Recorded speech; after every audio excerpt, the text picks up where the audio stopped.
Hello guys, once again welcome back to my channel. আশা করি সবাই ভালো আছেন, সুস্থ আছেন। আলহামদুলিল্লাহ, আমি অনেক ভালো আছি। আর সবাইকে ঈদুল হাজার অনেক শুভেচ্ছা। আর হচ্ছে গিয়ে আশা করি সবার ঈদ অনেক ভালো কাটতেছে। দেশের যে কোনো জায়গা থেকে আপনারা দেখতেছেন, সবাইকে জানাই আমার পক্ষ থেকে অনেক শুভেচ্ছা। তো এই ভিডিওটা শুরু করার আগে আপনাকে একটা জিনিস বলতে চাই, একটা নোটিশ দিতে চাই যে আপনারা অনেকেই আমাকে ট্রাই করতেছেন যোগাযোগ করার জন্য বা একটা কমিউনিটি ক্রিয়েট করার জন্য বলতেছেন। তো আপনাদের জন্য আমি একটা হোয়াটসঅ্যাপ কমিউনিটি ক্রিয়েট করছি। তো এইটার ডিসক্রিপশনে একটা লিঙ্ক দেওয়া থাকবে হোয়াটসঅ্যাপ কমিউনিটির। আপনারা যারা আমার সাথে জয়েন করতে চান, এই হোয়াটসঅ্যাপে আপনারা জয়েন করতে পারেন। তো এই হোয়াটসঅ্যাপে কিন্তু আমি আপনাদের সাথে ডিরেক্টলি কন্ট্যাক্ট করা ট্রাই করব। আপনি যে কোনো দেশের হন না কেন, আপনাদের সাথে আমার মানে কন্ট্যাক্ট হবে ইনশাল্লাহ। ডিসক্রিপশনে লিঙ্কটা দেওয়া থাকবে, সেখান থেকে আপনারা চেক করে নেবেন। তো আজকে যে বিষয়টা নিয়ে আলোচনা করতে চাই, I am sorry for my noise guys. আমি এখানে বাইরে ভিডিওটা রেকর্ড করতেছি। তো আজকে যে বিষয়টা নিয়ে আলোচনা করব সেটা হচ্ছে গিয়ে আপনারা ইউকে নাকি স্পেনে আপনারা কাগজ তৈরি করবেন এবং সেই কম্পারিজনটা আপনাদেরকে দেওয়ার চেষ্টা করব। তো let's get started with this video guys.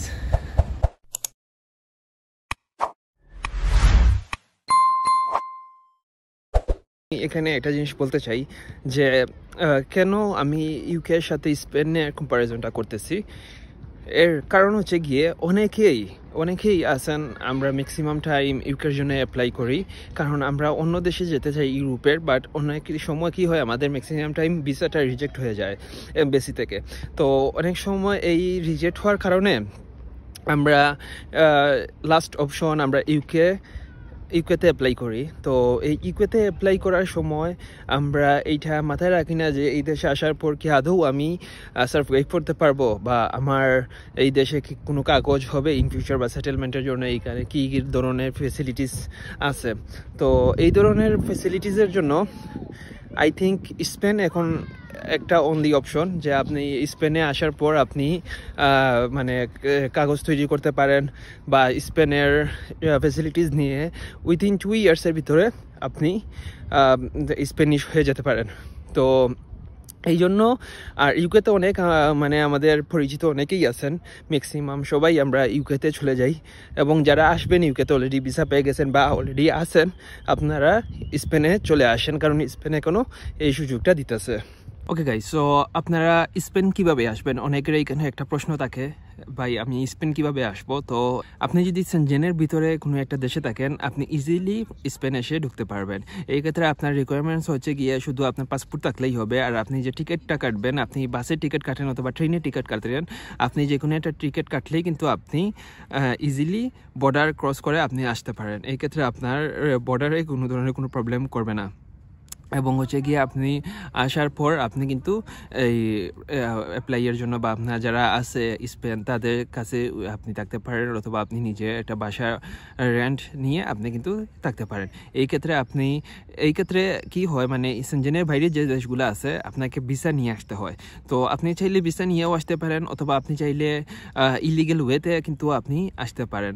তো এটা আপনার উপর ডিপেন্ড করে আপনি কিভাবে আসবেন। বাট সেনজেনের ভিতরে আপনার যদি অ্যাসাইলেমে থাকেন, অথবা আপনি যদি মনে করেন যে আপনার ভিসা চলে গেছে, এক্সপায়ার হয়ে গেছে, কিন্তু আপনি সেনজেনের ভিতরেই কোনো একটা দেশে আছেন, আপনি কিন্তু বাসের টিকিটটা কেটে শুধু আপনার পাসপোর্ট রাখলেই হবে। আপনি ওই পাসপোর্ট এবং আপনার টিকিটটা নিয়ে আপনি স্পেনে ইজিলি ঢুকতে পারবেন। এখন হচ্ছে গিয়ে what are the requirements guys. তো এই রিকোয়ারমেন্টসগুলো হচ্ছে গিয়ে আমি এখানে দুইটা পার্টে মানে আমি বিভক্ত করব। একটা হচ্ছে গিয়ে ইউকের জন্য আপনার সেটেলমেন্টের জন্য রিকোয়ারমেন্টসগুলো কী কী, আর সেকেন্ডটা হচ্ছে গিয়ে আপনার স্পেনের জন্য রিকোয়ারমেন্টসগুলো কী কী। তো আমি পারমানেন্টে আপনাকে সব কিছু দেখিয়ে দেবো, সেখানে আপনারা ইজিলি সব কিছু জানতে পারবেন। এবং কোনো কিছু যদি না বুঝেন অবশ্যই এই ভিডিওতে কমেন্ট করবেন যে আপনারা কোন জিনিসটা বুঝেন নাই, বা আপনাদের আমি কিভাবে হেল্প করতে পারি। অবশ্যই আমার সোশ্যাল মিডিয়াতে আপনারা আমাকে কন্ট্যাক্ট করতে পারেন, অথবা হোয়াটসঅ্যাপ কমিউনিটিতে কন্ট্যাক্ট করতে পারেন, পার্সোনালি আমার সাথে যোগাযোগ করতে পারেন। আমি আপনাদেরকে হেল্প করার চেষ্টা করব। ওকে গাইস, সো ইউকে ওর স্পেন আপনি কোথায় সেটেল হওয়া সহজ বা ইজি, এই বিষয় নিয়ে আমরা এখন ইন ডিটেলস আলোচনা করব। ওকে, তো আপনারা দেখতেছেন যে আমি নেক্সট স্লাইডে আপনাদেরকে এখানে কম্প্যারিজন করার চেষ্টা করতেছি যে what are the requirements between UK and Spain. তো এইখানে নিউ আপডেট আসতেছে 2025-এ, এবং এই কম্প্যারিজনগুলো কিন্তু মেজর কম্প্যারিজন যে আপনার আসার পর আপনার কি হতে পারে বা আপনি কিভাবে কাগজ করবেন। তো এখানে আমি প্রথমে ইউকে দিয়ে স্টার্ট করব। তো ইউকেতে দেখেন এখানে 6টা পয়েন্ট আছে। এই 6টা পয়েন্টের মধ্যে আপনার যে ফার্স্ট যে পয়েন্ট সেটা হচ্ছে গিয়ে 10 years route for indefinite leave to remain. তো আপনাকে ইনডিফিনিট লিভ টু রিমেইনের জন্য 10 years ওয়েট করতে হবে। আফটার আপনি কিন্তু পাসপোর্ট, ব্রিটিশ পাসপোর্টের জন্য অ্যাপ্লাই করতে পারবেন, এবং 10 years কিন্তু অনেক লম্বা সময়। যদি আপনারা পারেন তাহলে আপনারা এই 10 years আপনাকে ধৈর্য ধরে থাকতে হবে। এই 10 yearsের ভিতরে আপনারা কাজ টাজ সব কিছুই কিন্তু করতে পারবেন। এবং study year doesn't count for settlement. আপনার যে স্টাডি ইয়ার আছে, আপনি যে পড়াশোনা করবেন এই দেশে, আপনি স্টুডেন্ট ভিসায় আসছেন, মাস্টার্সে হোক আর ব্যাচেলর্সে হোক, আপনার কিন্তু এই স্টাডি ইয়ার কাউন্ট হবে না সেটেলমেন্টের জন্য, বা এই 10 yearsের সাথে এটা অ্যাড হবে না। এবং you can not switch your visa without completing your study. এখন এখানে একটা বিষয় আছে, আপনি কিন্তু দুইটা ওয়েতে আপনি সুইচ করতে পারেন। এটা হচ্ছে গিয়ে আপনি যদি কোনো ব্রিটিশ স্পাউসকে আপনি যদি বিয়ে করেন, তাহলে কিন্তু আপনি সে কিন্তু আপনাকে স্পন্সর করতে পারবে, দেন হচ্ছে গিয়ে আপনি ভিসা সুইচ করতে পারবেন ওই ব্রিটিশ স্পাউসের আন্ডারে। আর আরেকটা হচ্ছে গিয়ে অ্যাসাইলাম। আপনি যদি রিফিউজি হয়ে থাকেন এবং আপনার দেশে যদি কোনো থ্রেট থাকে, তাহলে আপনি কিন্তু অ্যাসাইলামে চলে যেতে পারেন। তো এই ক্ষেত্রে আপনি দুইটা ওয়ে পাবেন, আদারওয়াইজ আপনি কিন্তু ওয়ার্ক পারমিটে সুইচ করতে পারবেন না। এবং in work permit route you have to pay tax per month. আপনাকে ওয়ার্ক পারমিটে থাকতে হলে আপনাকে পার মান্থ আপনাকে ট্যাক্স পে করতে হবে। এই ক্ষেত্রে যদি আপনার কোম্পানি বন্ধ হয়ে যায় রিজন, অথবা আপনার কোম্পানি যদি আপনাকে বের করে দেয়, তাহলে আপনি সাথে সাথে একজন লয়ারের আশ্রয় নেবেন, অথবা আপনি হোম অফিসে যোগাযোগ করবেন এবং আপনার প্রবলেম তাদেরকে বিস্তারিত বলবেন। এক্ষেত্রে আশা করা যায় তারা আপনাকে অনেক হেল্প করবে। ওর আপনার কিন্তু ভিসা এক্সপায়ার হয়ে যেতে পারে যদি আপনি ট্যাক্স পে না করেন। During study you can not apply for spouse. আগে একটা সময় ছিল যে অনেকেই স্পাউসের জন্য অ্যাপ্লাই করে, স্টুডেন্ট ভিসা থ্রুতে অনেকেই নিয়ে আসছে এই ইউকেতে আপনার ডিপেন্ডেন্ট হিসাবে। তো এই ক্ষেত্রে কি হয়, অনেকে ফুল টাইম কাজ করতে পারছিল এবং তারা কিন্তু মানে তাদের কাভারেজ সব কিছু কিন্তু কাভার করতে পারতেছিল। But during the new law আপনি কিন্তু এই এখন স্পাউস নিয়ে আসতে পারবেন না। Okay, new law will be applied soon. আপনার নিউ ল চলে আসতেছে ভেরি সুন। এটা হোয়াইট পেপারে একটা পাবলিশ হবে, এবং এই পাবলিশ হোয়াইট পেপার নিয়ে আমরা বিস্তারিত নেক্সট ভিডিওতে আলোচনা করব কি কি মেজর আপডেট আসতে চলেছে আমাদের জন্য। তো এটা হচ্ছে যে আপনি সেটেলমেন্টের জন্য ইউকেতে আপনার এই রুলগুলা ফলো করতে হবে। দেন হচ্ছে গিয়ে নিউ আপডেট ফর স্পেন 2025। আপনি যদি স্পেনে কাগজ করতে চান, তাহলে আপনাকে you have to stay minimum 2 years in Spain. আপনাকে মিনিমাম 2 years আপনাকে স্পেনে স্টে করতে হবে। এরপর হচ্ছে গিয়ে apply for ayuntamiento and approve your documents, for example utility bill, bank statement, medicine etcetera. তো আপনাকে ayuntamiento, I am sorry for my pronunciation because it's Spanish word, and হচ্ছে গিয়ে আপনাকে এটার জন্য অ্যাপ্লাই করতে হবে। অ্যান্ড হচ্ছে গিয়ে আপনাকে প্রুভ করতে হবে আপনি স্পেন ছিলেন। যে প্রুভ করবেন সেই ডকুমেন্টসগুলো আপনার ইউটিলিটি বিল হতে পারে, আপনার ব্যাঙ্ক স্টেটমেন্ট হতে পারে, অথবা আপনি যদি অসুস্থ হয়ে থাকেন আপনার মেডিসিন যে নেবেন ডাক্তারের কাছ থেকে বা ডক্টর দেখাবেন, সেই প্রেসক্রিপশনগুলো আপনাকে কিন্তু দেখাতে হবে। And you have to prove you have been working minimum 6 months under the আরাইগো লেভোরাল। তো এইখানে হচ্ছে গিয়ে আপনি মিনিমাম 6 months আপনাকে কাজ করতে হবে এবং আপনাকে ট্যাক্স পে করতে হবে। তো এই ট্যাক্স পে করার জন্য আপনাকে আন্ডার দ্য আরাইগো লেভোরালের আন্ডারে আপনাকে কিন্তু কাজ করতে হবে। ওকে, এইটা হচ্ছে এটা ল স্প্যানিশের। এবং হচ্ছে গিয়ে সেকেন্ড ফোর্থ যে point, you have to have the contract to থ্রাবাউ ফর 1 year। মানে আপনাকে একটা কন্ট্রাক্ট রাখতে হবে আপনি যে স্পেনে কাজ করতেছেন, এবং এই কন্ট্রাক্ট আপনার অনেক ক্ষেত্রে অনেক বেশি এইটা আপ ডাউন করে, এটা অনেক বেশি এক্সপেন্সিভ। বাংলাদেশি টাকা অনেকের ক্ষেত্রে 15 থেকে 20 লাখ টাকার মতো চলে যায়।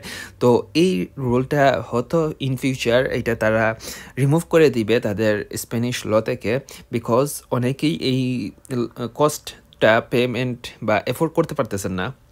তো ইন ফিউচার হয়তো এটা চলে যাবে। তো এই এখন পর্যন্ত এই ভিডিও রেকর্ড করার আগ পর্যন্ত কিন্তু এই লটা এখনও আছে এবং আপনাকে একটা কন্ট্রাক্ট নিতে হবে স্পেনে, এবং আপনি এই কন্ট্রাক্ট রেখেই কিন্তু আপনি স্পেনে সুযোগ সুবিধা নিতে পারেন। এবং অ্যাপ্লাই ফি 15 to 20 ইউরো, আপনাকে 15 to 20 ইউরো পে করতে হবে এই আপনার প্রসেস শুরু হওয়ার জন্য, এবং এইটা হচ্ছে চেঞ্জেবল, এবং it takes 1 to 3 months for being process. আপনার এই প্রসেসটা শুরু হতে 1 থেকে 3 মাস সময় লাগতে পারে। Make your work with trustable person and anywhere of the world. আপনি কিন্তু একজন ট্রাস্টেবল পারসন বা একজন রিজনেবল পারসন যে হচ্ছে কি সব কিছু জানে, সব কিছু আগে করাইছে, এক্সপিরিয়েন্স আছে, এইরকম মানুষের সাথে আপনি কাজ করাবেন। এবং আপনি ইউরোপের যে কোনো দেশে হন না কেন, আপনি কিন্তু যে কোনো দেশ থেকেই আপনি কাজ করাতে পারবেন। তো এইটা কোনো বাধা ধরার নিয়ম নেই যে আপনি এই দেশে থাকলে আপনি করতে পারবেন না, আপনি কিন্তু অবশ্যই করতে পারবেন, এখানে কোনো প্রবলেম হবে না। বাট আপনাকে আসতে হবে স্পেন 1 মাস 2 মাস পর আসার পর আপনার ওই প্রসেসটা আপনাকে ফিজিক্যালি আপনাকে কন্টিনিউ করতে হবে অনেক সময়। বাট আপনি ট্যাক্স পে করবেন, আপনি যে কোনো দেশ থেকে কিন্তু আপনি ট্যাক্স পে করতে পারবেন। So what are the process? এখন প্রসেস বলতে গেলে এই ভিডিওটাতে যদি আমি বলি তাহলে অনেক লং হয়ে যাবে এই ভিডিওটা, এবং আপনাদের একটা সময় গিয়ে আপনারা দেখবেন না এই ভিডিও। তো আমি এই প্রসেসটা আমি এই ভিডিওতে বলবো না। যদি আপনারা চান আমি নেক্সট একটা ভিডিওতে আলোচনা করব কিভাবে আপনারা প্রসেস শুরু করবেন স্পেনের জন্য। তো এই স্পেনের জন্য প্রসেস শুরু করতে গেলে অবশ্যই আপনাদেরকে মানে কিছু জিনিস আপনাদেরকে থ্রুতে আপনারা করতে হবে। তো এই জিনিসগুলা একটু হার্ড বা অনেক ক্ষেত্রে নতুন হিসাবে অনেকেই বুঝেন না। তো আমি নেক্সট ভিডিওতে আলোচনা করার চেষ্টা করব পার্ট 2-তে যে কিভাবে আপনারা প্রসেস শুরু করবেন। যেহেতু আমার বোন তারা করছে প্রসেস আপনার স্পেনে, তো তারা অবশ্যই একটা এক্সপিরিয়েন্স করছে কি প্রবলেম ফেস করছে বা কিভাবে এখন তাদের এই কাগজ হইতেছে। এখন তারা কাগজ পায় নাই, এখনও জাস্ট চলতেছে ওইটা। বাট কী প্রবলেম ফেস করছে ওই জিনিসগুলা নিয়ে আমি ইন ফিউচার আপনাদের সাথে আলোচনা করব। এখন যে পয়েন্টটা নিয়ে আলোচনা করব সেটা হচ্ছে গিয়ে is Spain good for job? আপনারা যারা আসবেন, আসার সাথে সাথে যারা কাজ করতে চান, এখন স্পেনের কাজের অপরচুনিটিটা কেমন দেখেন। প্রথম কথা হচ্ছে গিয়ে স্পেন একটা দেশ যেই দেশে শুধু তাদের ল্যাঙ্গুয়েজটা তাদের চলে। যেমন স্প্যানিশ যদি আপনার জানা থাকে আপনি ভালো একটা জব করতে পারেন, আর যদি আপনার স্প্যানিশ যদি না জানা থাকে আপনি কিন্তু ইংলিশ দিয়ে চলতে পারেন। এই ক্ষেত্রে আপনার ইংলিশ যদি ভালো হয় তাহলে আপনি চলতে পারেন, কাজ করার মতো হয় তাহলে আপনি কাজ করতে পারেন। বাট এইখানে কথা হচ্ছে কি আপনার কাগজ আছে কিনা। যদি আপনার কাগজ না থাকে তাহলে আপনাকে অনেক কষ্ট করতে হবে। এই ক্ষেত্রে আপনি একটা রেস্টুরেন্টে যদি কাজ করেন, দেখা গেছে আপনাকে মানে পার ডে 5 টাকা করে দিবে। আপনি যদি কাজ করেন পার আওয়ার 5 টাকা করে দিবে, এবং আরও কমও দিতে পারে। 700-800 ইউরো অনেকে পার মান্থ পায় আপনার এই রেস্টুরেন্টে কাজ করে। তো এই কাজ করে আপনি কিন্তু দেশেই মানে দিয়ে আপনি থাকা খাওয়ার খরচ বাবদ আপনার সব কিছু করে আপনার কাছে 1 টাকাও থাকবে না। এইটা আমার সাথে একজন আমার সাথে কথা বলছিল, সে বলছে যে ভাইয়া মানে স্পেনে কাজের অপরচুনিটিটা খুবই হার্ড, পাওয়া যায় বাট অনেক কম, মানে পেমেন্টটা খুব কম করে। আর যাদের কাগজ নাই তাদের তো অনেক সমস্যা থাকে।